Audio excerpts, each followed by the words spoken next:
Hi Jadi Kitchen, ngasi pork mukbang oina tawjarage. Ai pork su lejarure. Lamlongdagi dum magi belly gi oba side ta khar lejarure. Akoi di yum da mi yam nattabanina mamazu chadabanina ko. Aiga didi ga aiga khakne chadise. Aduna kasu yamna leiraktre ai huji pork si thongjarage. Pork si thong malor matungda ai mukbang adum tawjarage ko. Darage ko makhada. Ai si yongje yamna yun. Post tum ta ro yom se ji yom dai tom da ngai re didi ju thabak chakkhre aduga mamana premier show ma chakkhre bo ko adu yu mi than dani lai je aduna keno ma thong aga sa ge tawni hoji kum thare ne hoi ba ha ba ni se te doi no ba maki mana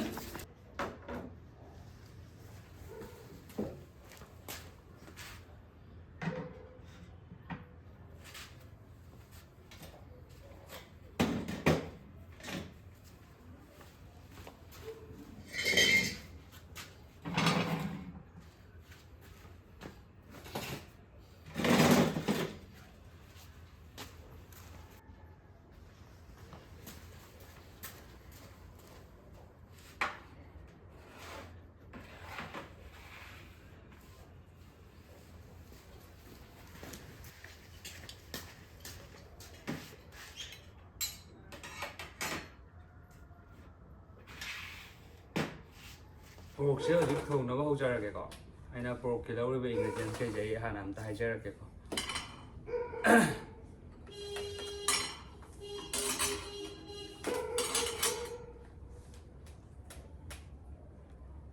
chisina sinara khong morok to ising asaba da ting na thambane ba ko ren hapna ba tuga sida ina lawjari ba kai je sigai ne sijina sing leire chanam tilhau umorok aduga soibum ko pa na soiba soibum aduga samaroi aduga khamena sinba sikakne lawdoi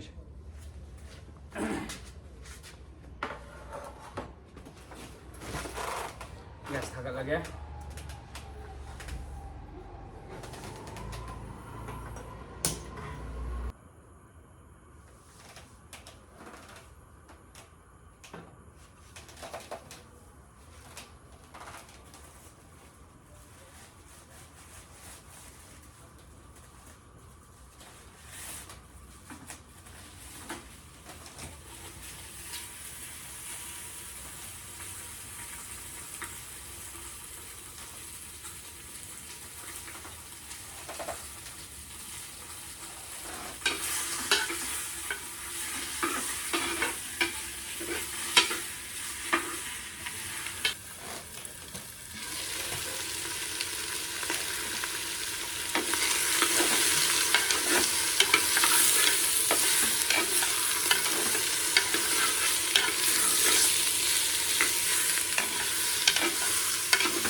ꯃꯆꯜ ꯍꯥꯞꯍꯧꯔꯒꯦ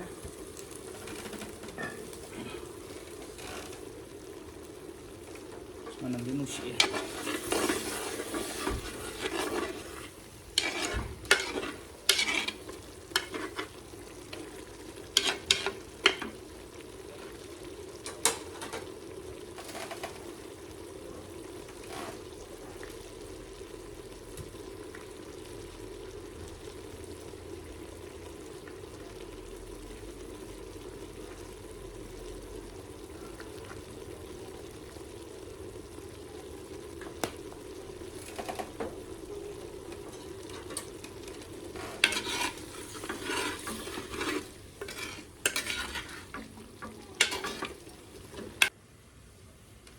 minit 5 ꯀꯣꯛꯄꯦꯀꯣ ꯑꯃꯨꯛ ꯃꯩ ꯈꯔ ꯀꯟꯁꯤꯜꯂꯛꯑꯦ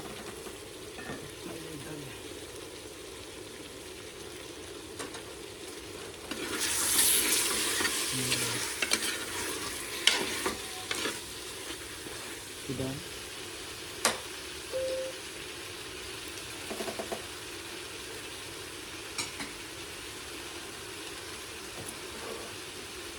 kami nasunod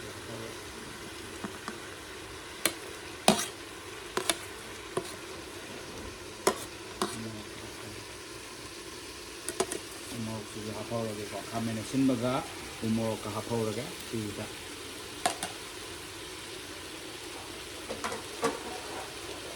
ꯃꯔꯣꯏ ꯈꯤꯇꯪ ꯍꯥꯞꯀꯦ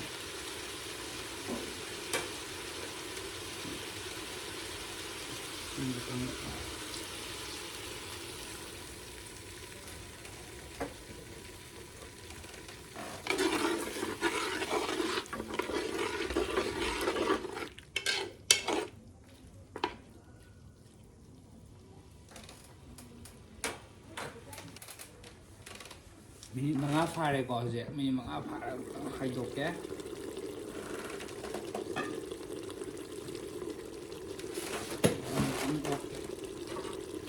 ꯃꯩꯁꯤꯗꯤ ꯌꯥꯝ ꯀꯜꯍꯟꯗ꯭ꯔꯦ ꯑꯩꯅ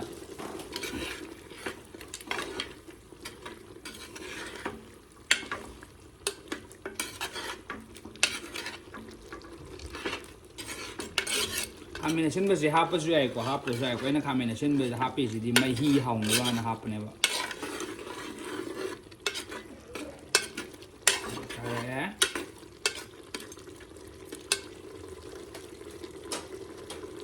ꯁꯤꯁꯤꯗ ꯈꯔ ꯍꯟꯖꯤꯜꯂꯦꯀꯣ ꯃꯁꯛꯁꯦ ꯉꯥꯡꯁꯪ ꯉꯥꯡꯉꯦ ꯇꯣ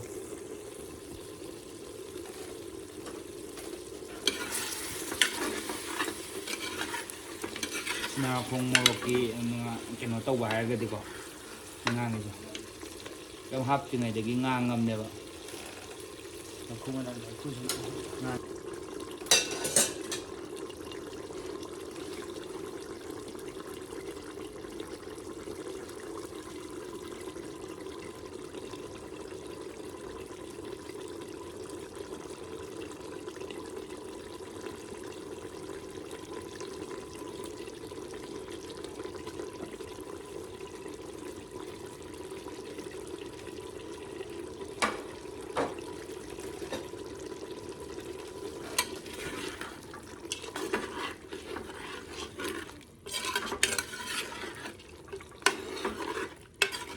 ꯌꯥꯝ ꯊꯤꯅ ꯏꯪꯉꯦ ꯏꯪꯉꯦ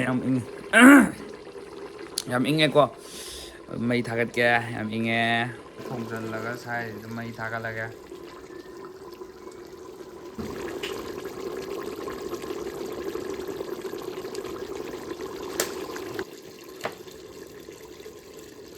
ꯊꯥꯒꯠꯂꯣ ꯊꯥꯒꯠꯂꯣ ꯎꯆꯥꯟ ꯂꯩꯔꯝꯃꯗꯤ ꯐꯗꯧꯕ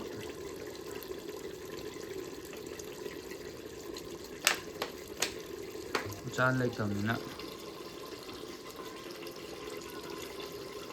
ꯎꯆꯥꯟ ꯈꯔ ꯂꯩꯔ ꯊꯝꯁꯤ ꯃꯩ ꯊꯥꯒꯠꯄꯩꯗꯤ ꯅꯨꯡꯉꯥꯏꯕ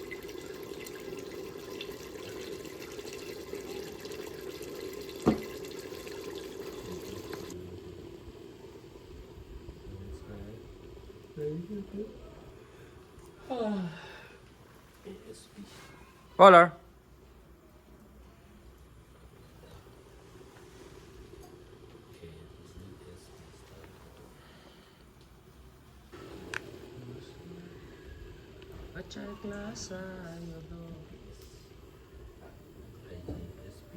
ꯁꯤꯁꯦ ꯉꯥꯏꯍꯥꯛ ꯁꯧꯍꯜꯂꯝꯃꯒꯦ ꯑꯩ ꯁꯂꯥꯠꯀꯤ ꯁꯦꯝꯃꯨꯒꯦ ꯑꯩꯒꯤ ꯃꯃꯥꯡꯗ ꯊꯥꯔꯒ ꯆꯠꯂꯤ ꯁꯤꯒꯤ ꯄꯤꯛꯇ꯭ꯔꯨꯁꯦ ꯍꯣꯏ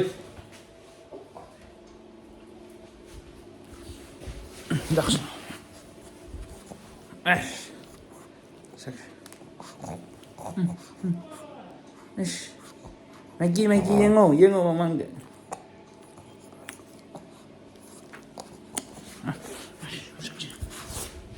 ꯁꯂꯥꯠ ꯂꯩꯔꯦꯀꯣ ꯑꯩꯅ ꯁꯦꯝꯕ ꯁꯤꯗ ꯑꯩꯅ ꯍꯥꯞꯄꯤꯁꯦ ꯀꯣꯕꯤ ꯍꯥꯞꯄꯦ ꯑꯗꯨꯒ ꯀꯦꯔꯠ ꯍꯥꯞꯄꯦ ꯑꯗꯨꯒ ꯊꯕꯤ ꯍꯥꯞꯄꯦ ꯇꯤꯜꯍꯧ ꯍꯥꯞꯄꯦ ꯑꯗꯨꯒ ꯃꯣꯔꯣꯛ ꯑꯇꯦꯛꯄ ꯈꯤꯇꯪ ꯁꯣꯏꯔꯦꯀꯣ ꯁꯤꯁꯤꯗ ꯊꯨꯝ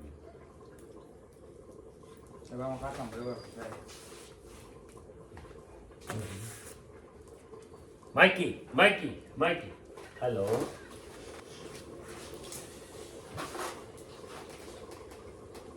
ꯆꯥꯛꯇ꯭ꯔꯤꯁꯦ ꯃꯈꯥ ꯀꯩꯅꯣ ꯑꯣꯏꯕꯩ ꯐꯨꯟꯗ Confirm dia di sa pun pun.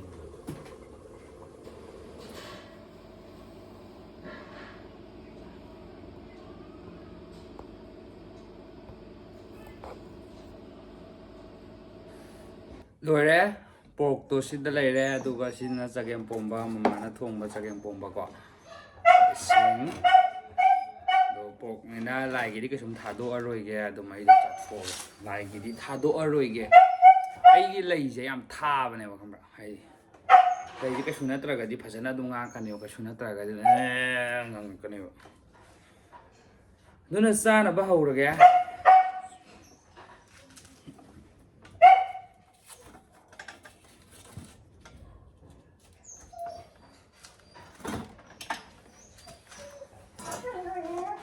ꯆꯥꯗꯕ ꯃꯥꯟꯕ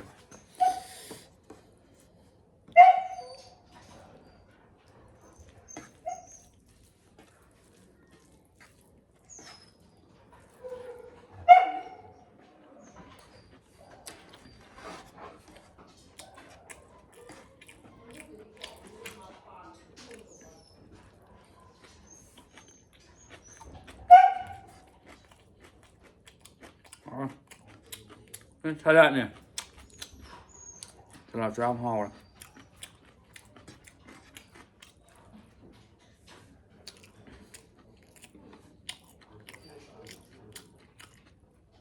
ꯀꯦꯞꯁꯨꯜꯗꯤ ꯌꯥꯎꯗ꯭ꯔꯦ ꯑꯩ ꯀꯦꯞꯁꯨꯜ ꯀꯥ ꯍꯦꯟꯅ ꯆꯥꯗꯦꯕ ꯍꯩꯅꯗꯦꯕ ꯀꯦꯞꯁꯨꯜ ꯆꯥꯕꯁꯦ ꯑꯗꯨꯅ ꯇꯣꯡꯉꯦ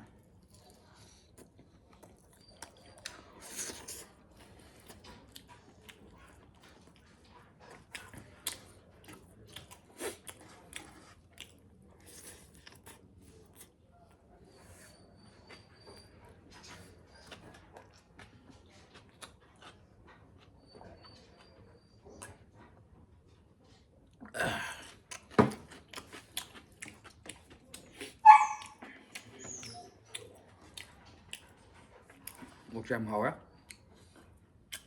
봄밤 짜게.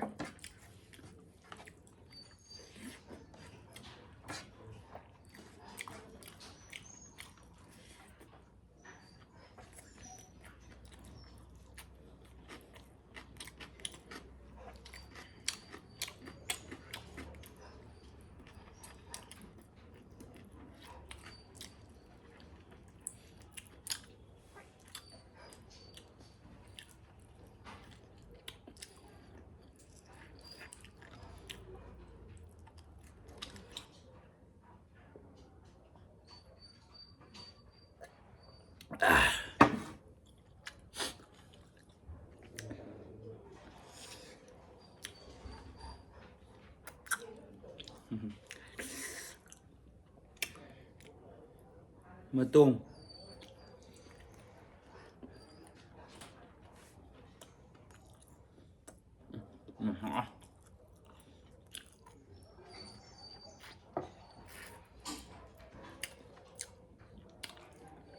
ꯑꯩ ꯁꯨꯃꯥꯏꯅ ꯀꯩꯁꯨꯝ ꯌꯥꯝꯅ ꯑꯩ ꯑꯣꯛ ꯆꯥꯗ꯭ꯔꯤꯀꯣ ꯑꯍꯥꯟꯕꯅꯤ ꯆꯥꯏꯁꯦ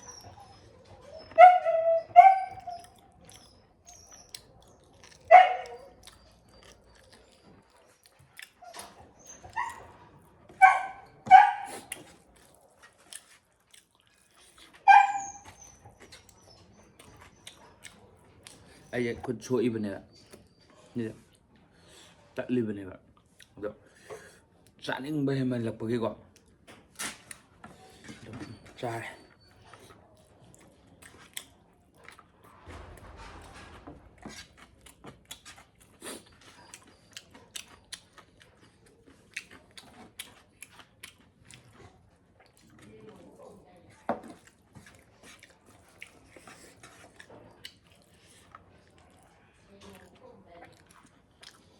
ꯆꯥꯃꯟꯗꯅ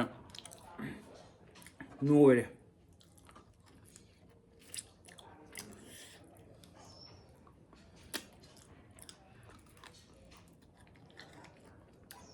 ꯑꯩꯅ ꯍꯧꯖꯤꯛ ꯔꯤꯐꯤꯜ ꯇꯧꯁꯜꯂꯛꯑꯦ ꯑꯩ ꯌꯥꯝꯅꯗꯤ ꯄꯨꯍꯜꯂꯛꯇ꯭ꯔꯦ ꯑꯗꯩ ꯑꯩ ꯋꯣꯛꯑꯦꯕꯀꯣ ꯌꯥꯝ ꯆꯥꯕ ꯉꯝꯗꯦꯕ ꯑꯩꯁꯦ ꯈꯪꯕ꯭ꯔꯥ ꯌꯥꯝ ꯆꯥꯕ ꯃꯤ ꯅꯠꯇꯦꯕ ꯈꯤꯇꯪꯈꯛ ꯆꯥꯕ ꯃꯤꯅꯦ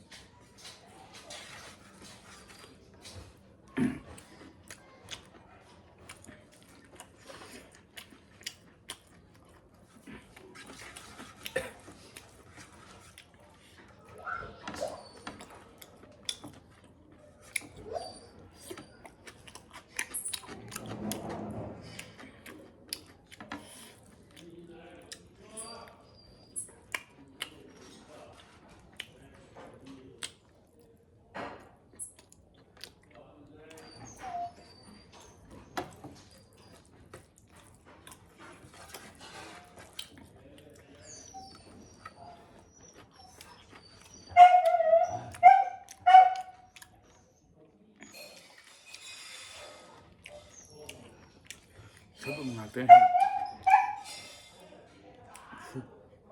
ꯁꯣꯏꯕꯨꯝꯁꯦ ꯑꯩꯅ ꯄꯥꯅ ꯁꯣꯏꯕꯅꯦ